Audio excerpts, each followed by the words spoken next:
So let us discuss something more about the Carnot cycle. And we are right now going to discuss the spontaneity and equilibrium, or the direction of spontaneity and equilibrium, based on our previous discussion on Carnot cycle. Now remember that for a Carnot cycle, the efficiency, which is written as eta or E, some textbook write it as epsilon, and we wrote it as 1 minus QC, which is the heat deposited in the cold reservoir, divided by QH, which is the heat withdrawn from the hot reservoir. But some textbooks use the convention that they write plus, with the understanding that QC is negative here. However, whichever way you write it, the expression with respect to the temperature of the hot and cold bath should be always equal to Tc and Th. So the expression will be 1 minus Tc by Th. If you use this convention that Qc inherently has a negative sign, then you will figure out a relationship like Qc by Tc is equal to minus. We discussed it yesterday. Instead of plus, actually we'll have a minus sign here, and then you can easily get to this relationship. This is just a matter of convention. Now we'll discuss what happens for any cyclic process. We said that for at least for a Carnot cycle, the entropy change was 0, and by entropy we define this quantity, which is d cross q reversible by T. Now from that we concluded that S is a path function, or ds is an exact differential, but this we showed only for Carnot cycle. Now what happens for any general cycle or any general cyclic process? Now you can think that we can write any arbitrary cyclic process in the pressure volume diagram, like say this is a cyclic process where we start from some initial state and come back to some initial state. Of course, the initial state can be chosen at any point. Now let us consider a series of parallel adiabats and also a series of, say, parallel isotherms. So you can see from this diagram that this entire area, which is basically equivalent to the work done, can be divided or subdivided into small Carnot cycle. Now you can have an error which is incorporated for, say, for example, this Carnot cycle, where we'll have some area outside the closed loop, which was our original arbitrary cycle.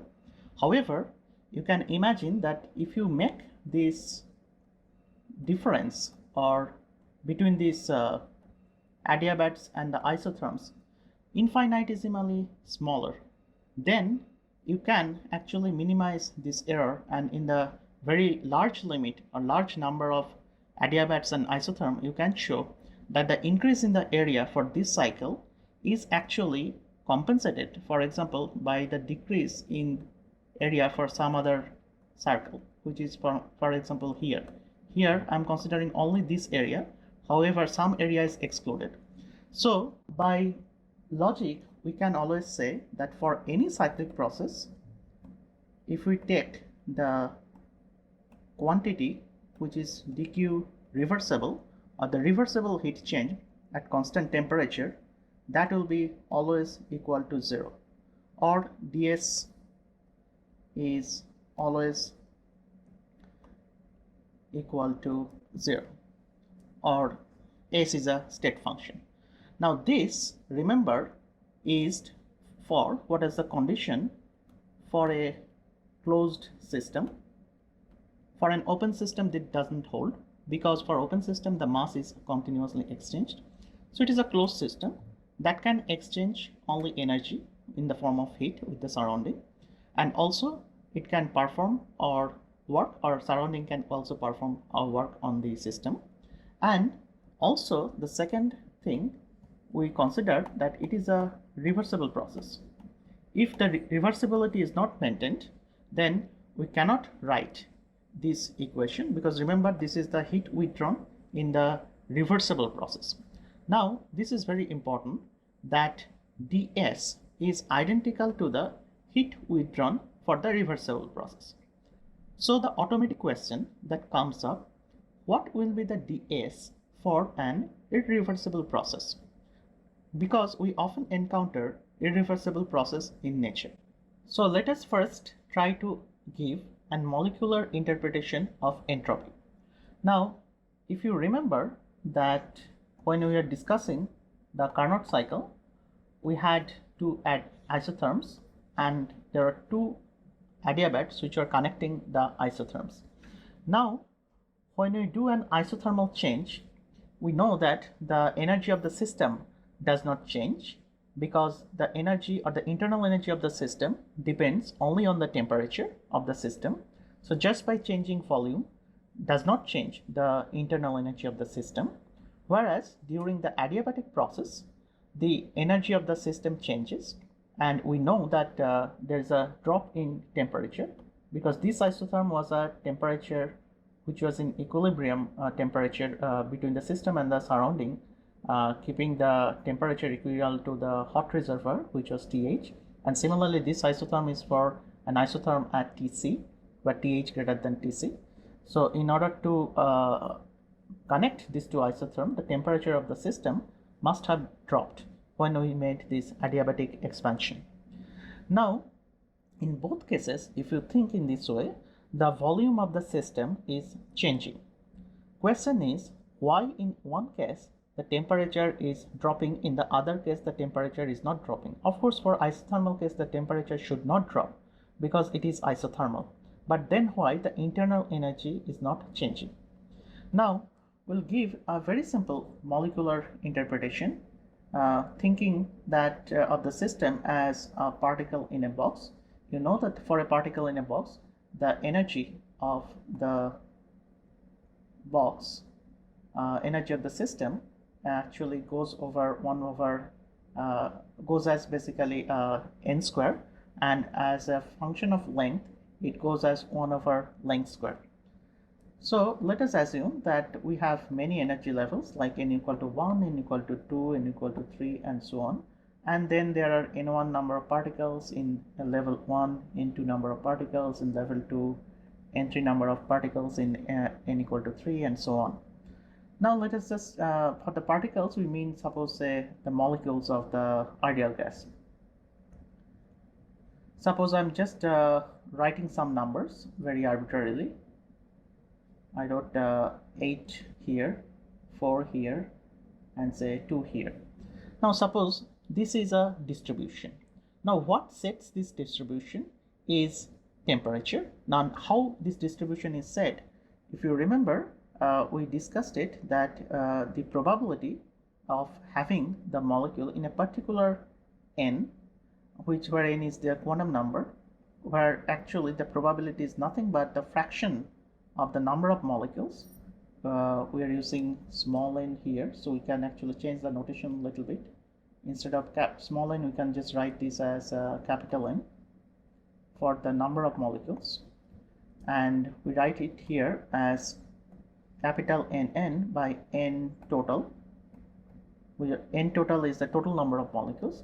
That fraction of the probability will be nothing but equal to the Boltzmann factor, which is nothing but the exponential of the energy of that particular level divided by kBT, where kB is the Boltzmann constant given by R, molar gas constant, divided by the Avogadro number.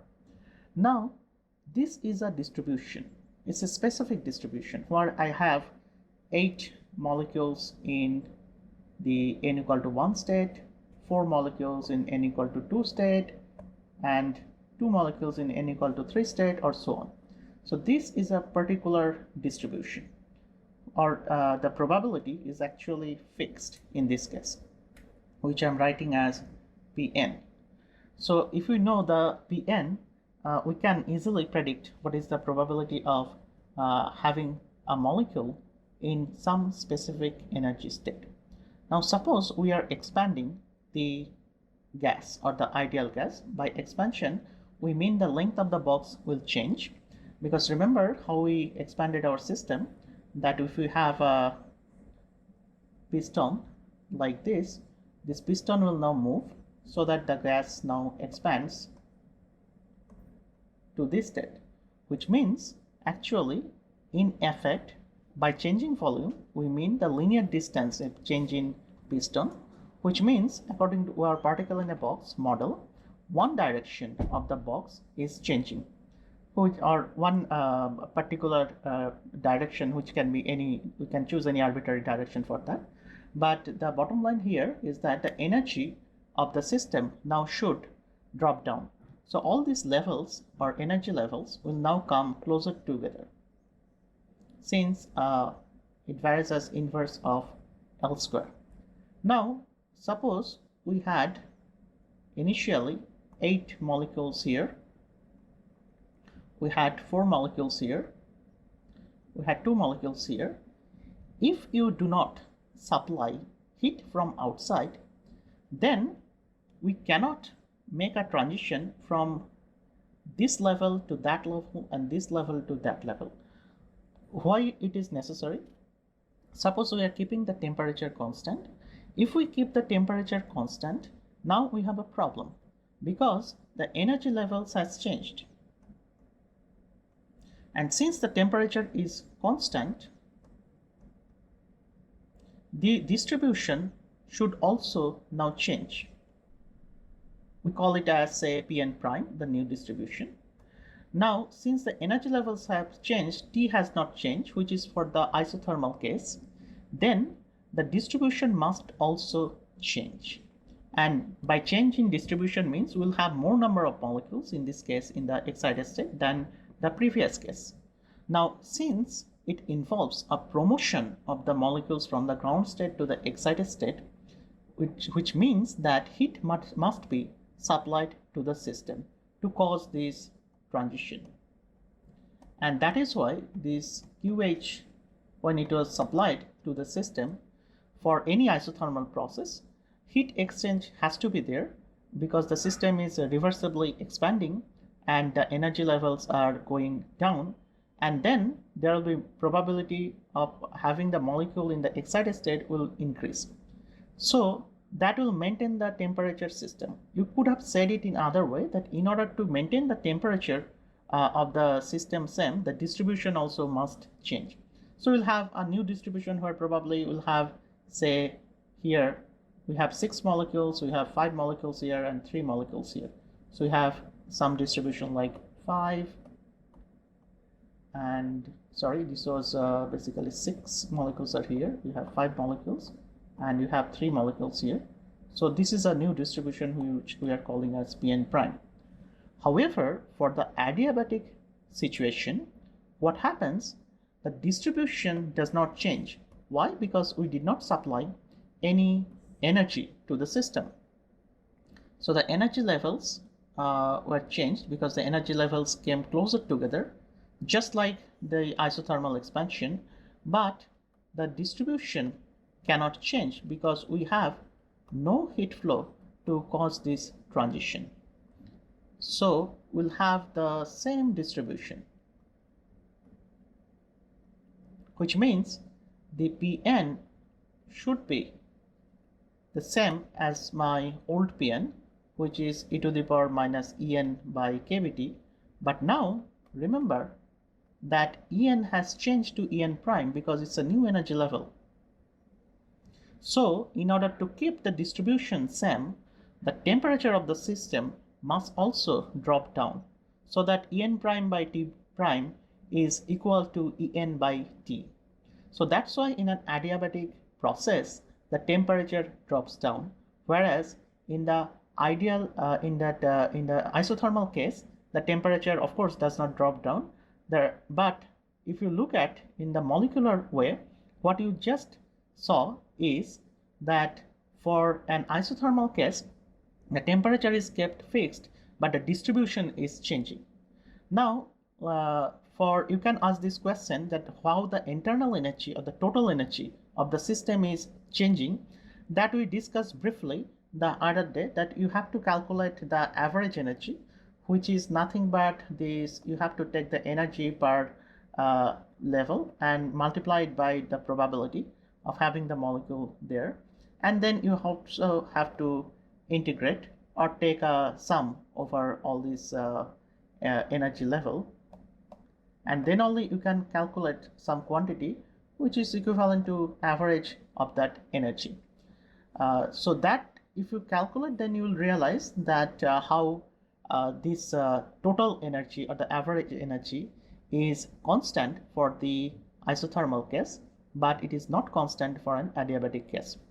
Now, interesting point here is that for an isothermal case, we discussed the entropy change is there is some value for the entropy change. The entropy in this case is increasing, because remember that by definition entropy is dq reversible by T. Now in this case, Q reversible is QH, which is the heat flown into the system, which is a positive quantity, which means ds is greater than 0, or for the finite process delta S is greater than 0. For the other process where actually we are dumping the heat to the cold reservoir, the entropy change is negative. Now let us just focus on the positive case where the system expanded and the entropy increased. Now what is the meaning of the entropy increase? For the adiabatic case, you remember that entropy change is 0 because heat change is 0 and there is no change in entropy. But what is happening at the molecular level? Think about it. For the adiabatic case where we had delta S is equal to 0, we have actually the same distribution.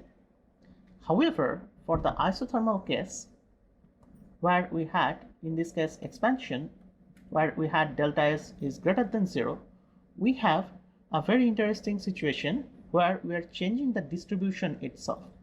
And in this case, the entropy increasing means the more and more excited states are getting accessed.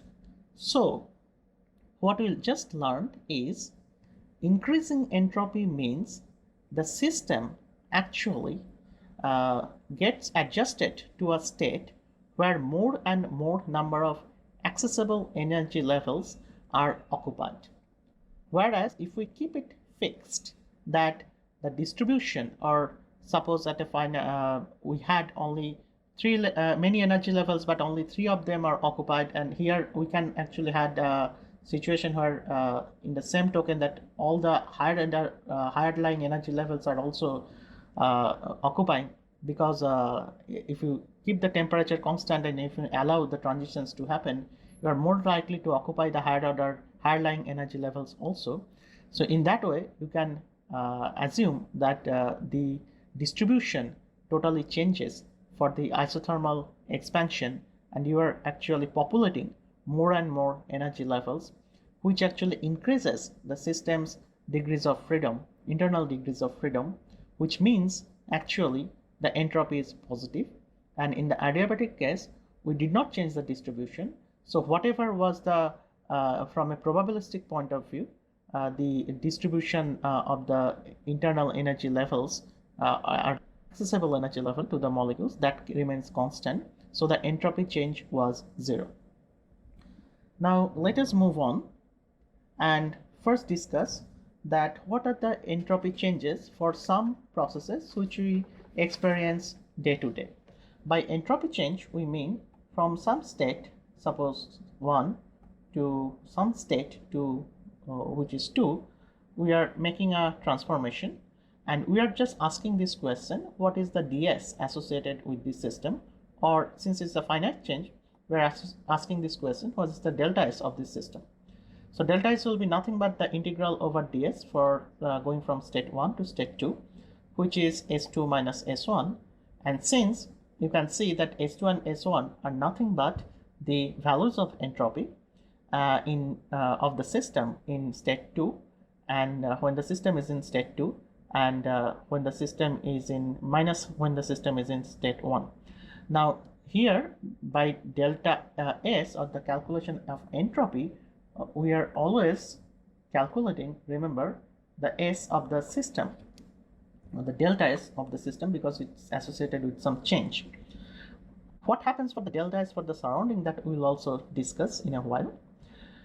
Now let us first try to understand that this is a path. Now we can have another path from going from the same initial state to the same final state. However, the entropy should not change, because it only depends on what was the initial state and what was the final state. Now let us calculate it for certain processes. First one is any cyclic process. We already discussed it. For any cyclic process, the delta S should be 0, and we argued that any closed cycle can be divided into infinitesimally small Carnot cycle, so large number of Carnot cycles, and since each Carnot cycle, for each Carnot cycle we have the entropy change to be equal to 0, we can also add up all the entropy changes for the entire arbitrary cycle, and we can always argue that the entropy change for any cyclic process, any arbitrary cyclic process, is 0.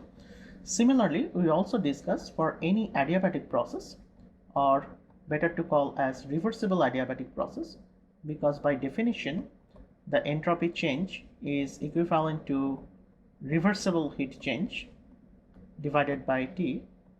There also we have delta S equal to 0. Now for any isothermal process, what will be the entropy change? We already discussed it when we were discussing the first and the third step of Carnot cycle. We can actually directly show that from first law, du is nothing but d cross q plus d cross w, and instead of isothermal, let us just first call it for any reversible process. So for reversible process, we can write some dq reversible and d cross q reversible. Now du, we know that it will be nothing but cv dt.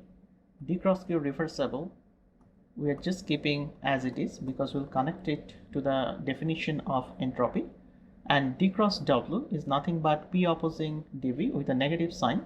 But for reversible process, P opposing is nothing but the pressure of the system, because in any reversible process, the pressure is always adjusted or changed infinitesimally small way, so that the system always adjusts its own pressure to be equal to the opposing pressure. So we can write it as minus P dV, which we could further write it as using the ideal gas equation, d cos q reversible minus nR T by V into dV.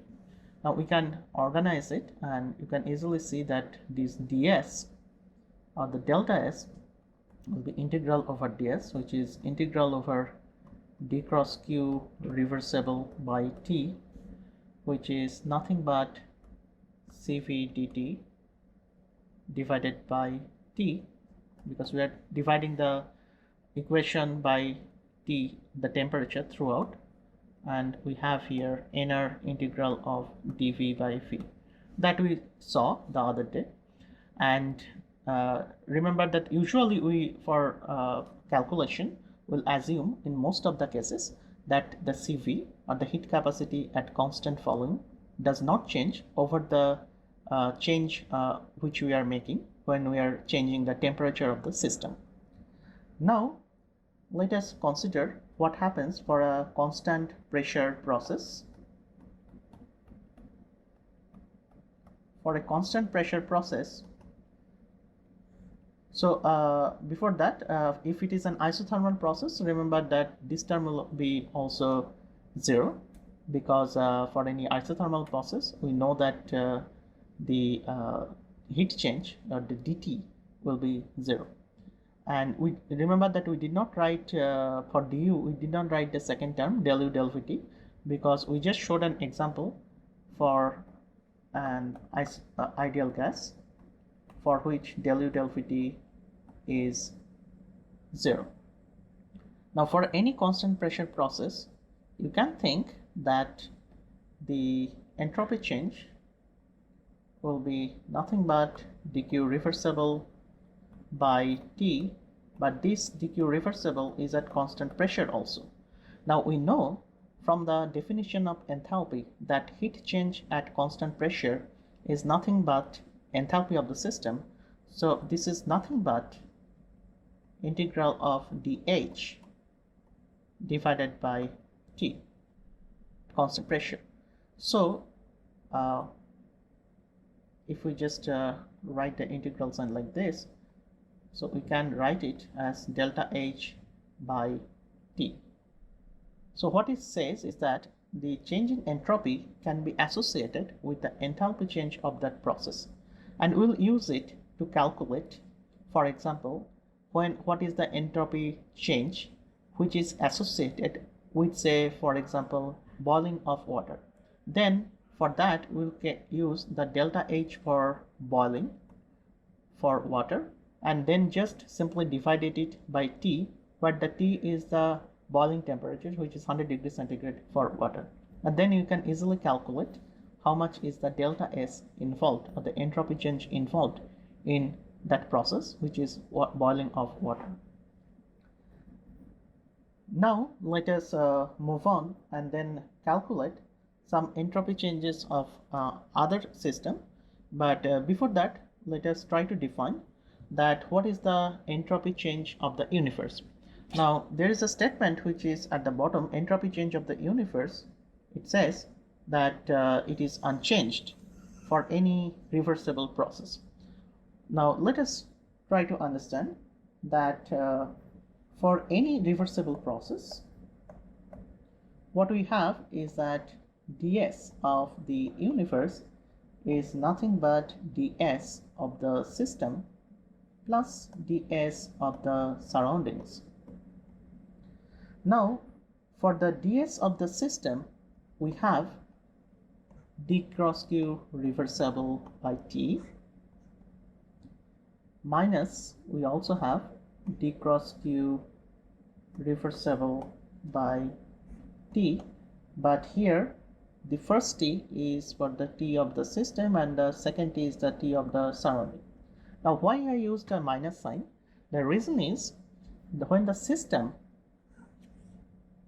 is changing its entropy, suppose the heat is being flown from the surrounding to the system, so dq with respect to the system is increasing because the system is gaining dq amount of heat, and the same amount of heat the surrounding is losing, so I used a minus sign. So in general, since to maintain the reversibility, T of the system has to be equal to T of the surrounding, then we can easily show that ds of the universe is 0. Now why this has to be maintained? Because remember, if it is a reversible process, if the temperatures are different, suppose the system temperature is less than the surrounding temperature, so then there will be an irreversible heat flow from the surrounding to the system, and then this process will be irreversible. However, to maintain the reversibility, meaning heat can flow back and forth between the system and the surrounding, the temperature must be same, or in other words, it must be an isothermal process. So in order to maintain the reversibility, the temperatures must be equal, which means the entropy change of the universe should be unchanged for any reversible process. Now of course the question remains to answer what happens for an adiabatic process. Before we go to that, what it means is that for any reversible process, in order to maintain the reversibility, we are also imposing the condition that it has to be performed isothermally. But now you can think of a reversible adiabatic process, but then you will understand that we do not have any such situation Because for adiabatic process, of course, there will be the entropy change is 0 because there is no heat flow. So the question is, what happens for an in general adiabatic process where the system is, say, isolated? Now, before we go to that, let us first discuss that we are still discussing the entropy changes. How will you calculate the entropy change for any irreversible process? Suppose I have two states, state 1 and state 2, and this is an irreversible path. Now, why I'm drawing it as an instead of a dotted arrow as an broken arrow? The reason is usually this path, not usually, this path will be outside my pressure volume surface. If you remember that if we are always on the surface of the PVT diagram, there was a surface and we called it as PVT surface. And also remember that this PVT surface, if we stay anywhere on the PVT surface, then the equilibrium must be maintained every time. Equilibrium maintained means because every time or every point on the surface, you can think of that PV equal to nRT, that equation holds. So the system is always adjusting with the surrounding, and the change happens in a reversible way. So then it won't be an irreversible process. So no irreversible process entirely lies on the PVT surface. It may cross the surface, but it cannot lie, the entire path cannot lie on the PVT surface. All the lines which are lying on the PVT surface must be a reversible process. That's why we drew it as an arrow. Now, in order to calculate entropy, remember the change in entropy or the delta S is defined as S2 minus S1. So we'll just consider a reversible path because otherwise we cannot calculate. By definition, the entropy was Q reversible by T. So we have to consider a reversible heat change. So we have to consider a reversible path. All we have to do is to start from the same initial state and go to the same final state, keeping the reversible path the same. Now, before we discuss that, let us consider or let us try to understand what is this path all about. So this path is an irreversible path. Now, the second question is it an isothermal irreversible or is it an adiabatic irreversible path? If it is isothermal, then which means the system is always adjusting its temperature with the surrounding, then it means that reversibility is maintained, which we just discussed. That in order for any system, if the reversibility is maintained, then which means that system is thermally equilibrating with the surrounding. So in the other way, that if it is isothermal, the path should be reversible. So irreversible path cannot be isothermal, but it can be definitely an adiabatic process. So in general, we are talking about an adiabatic change for a closed system. Now, in order to calculate the entropy change associated with this irreversible adiabatic process, let us consider a cycle where first it is just like a Carnot cycle, where we first change the temperature of the system by an adiabatic change, where we went to state 3, and then suppose the system temperature was raised to say TH, and then again we have an isothermal compression going from state 3 to state 4, and then again we are coming back to the original state. So these two are my adiabats, and this is my isotherm. Interestingly, this is also an adiabat, so this is not a Carnot cycle. So don't get confused. They are not two isotherms and two adiabats. What we have drawn here is that we had some state at some temperature, which is denoted as 2, And then we did an adiabatic change to go to increase the temperature to TH, and then we did an isothermal compression, so and then again an adiabatic expansion, so that the temperature is again raised to the temperature which corresponds to state 1. Now state 1 and state 2 must have different temperature because it is an adiabatic process, the broken arrow, or which is basically the irreversible path. Now, since we have what we have done here, we have actually considered a cyclic process where we are going this way 1 to 2, and this step was the irreversible step, and each one of this step is a reversible step. So the way we are drawing here is that should suggest us that at the end of the day we have actually started from state 1 and we came back to state 1. So it is also a cyclic process, and we know that for any cyclic process, since entropy is a state function, the total change in entropy must be equal to 0, and that we can just denote it as, for the first step it is basically going from state 1 to 2, so we'll write it as S2 minus S1. Second step, it is going from 1 to 3, no sorry 2 to 3, so we'll write it as S3 minus S2. Third step, it is going from state 3 to 4, we'll write it as S4 minus S3. And similarly the fourth step, it is going from 4 to 1, so we'll write S1 minus S4. Now remember, we have to calculate this S2 minus S1, so I'll just keep it as it is.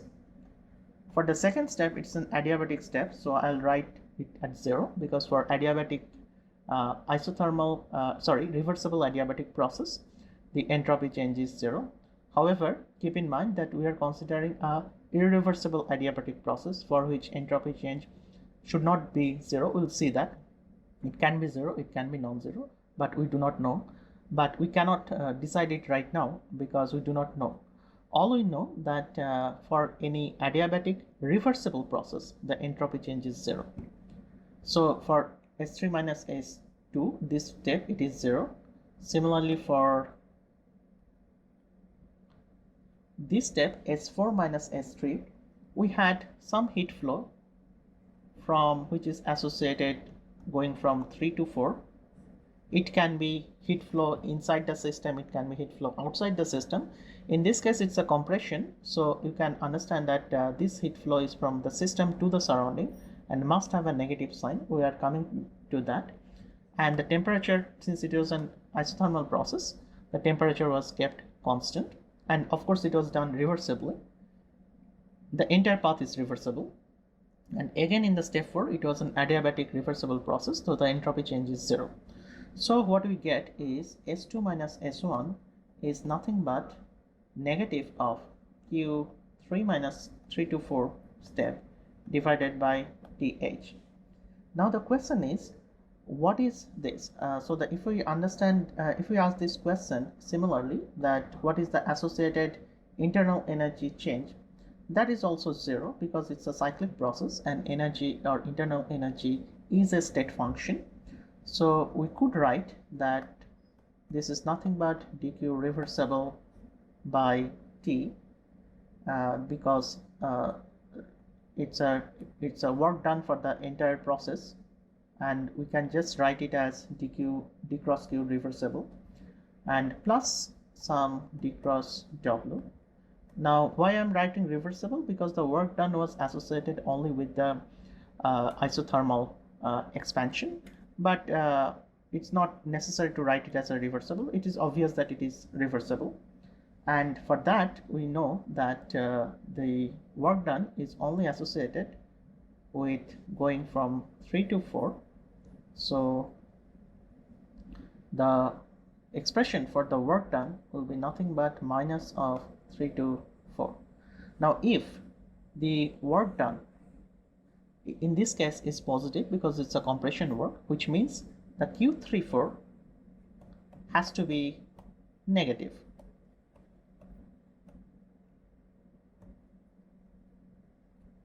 Now if we take this work done to be negative, which means Q34 is positive, which means we are actually withdrawing heat from the surrounding, and then we are also performing some work.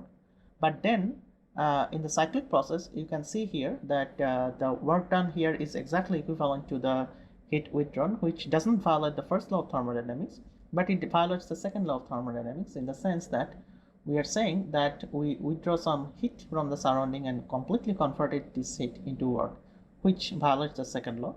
So the work done cannot be negative here. So it's a compression work, it's a positive work, and that's why the heat associated with the change going from state 3 to state 4 has to be negative, which means the S2 minus S1 has to be greater than 0, because we just said that the S2 minus S1 is nothing but minus Q3 to 4 divided by dH, and since Q is negative, we are conjecturing that S2 minus S1 is greater than 0.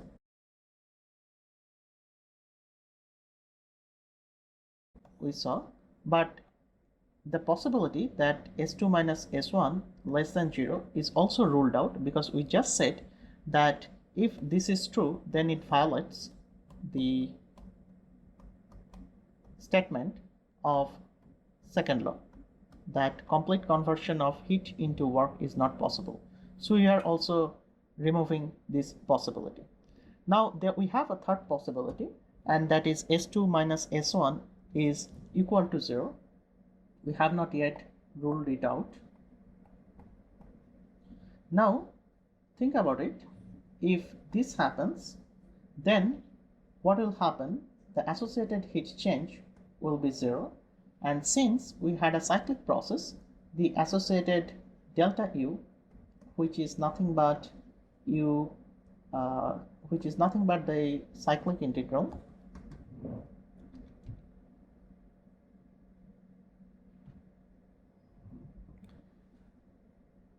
Now, if S2 minus S1 is 0, which is the third possibility, then we have another problem. Then actually the entropy change 0 means by all the heat changes are 0, and internal energy change is also 0. But then W, or the work done, has to be 0 from the first law. But which means actually in this case the system is not only restored in its initial state, because for the system we did a cyclic process, the surrounding is also restored to its initial state, which cannot be possible for any irreversible process. Since it is irreversible, the conditions of the surroundings must be changed because it has a directionality. If it comes back to the original state, then it must be a reversible state. So this possibility is also ruled out. So the only possibility we have for this reversible process is that S2 minus S1 is greater than 0. So what we just saw is that the entropy change going from state 1 to 2 for any irreversible process is greater than 0. Now we can summarize what happened to the entropy of the universe.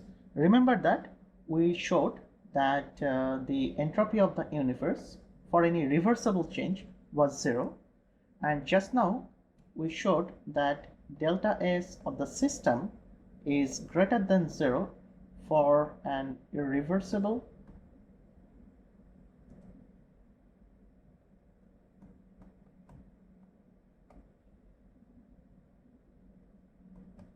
adiabatic process, because remember that process has to be adiabatic. We argued that it cannot be isothermal, and the system was also a closed system. So these were the conditions that we put. So we can draw a statement here: entropy of a closed system must increase because it is greater than 1, greater than 0 in an irreversible adiabatic process for a closed system. Okay. Now you can think that this path 1 to 2 is adiabatic,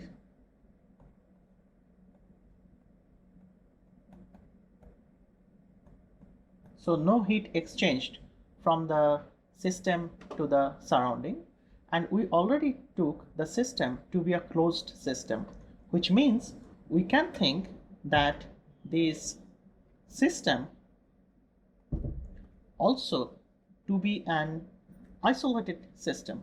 So we can just write that for any irreversible process, for any isolated system, because if it is closed and plus if it is adiabatic system, adiabatic process, then the system behaves like an isolated system. So then we can make a statement that entropy of an isolated system must increase in an irreversible process, because by isolated we have combined the idea of a closed system plus the adiabatic process. So for any irreversible process then isolated associated with an isolated system, the entropy must increase. Now what happened for the universe? Now think about it. We had a system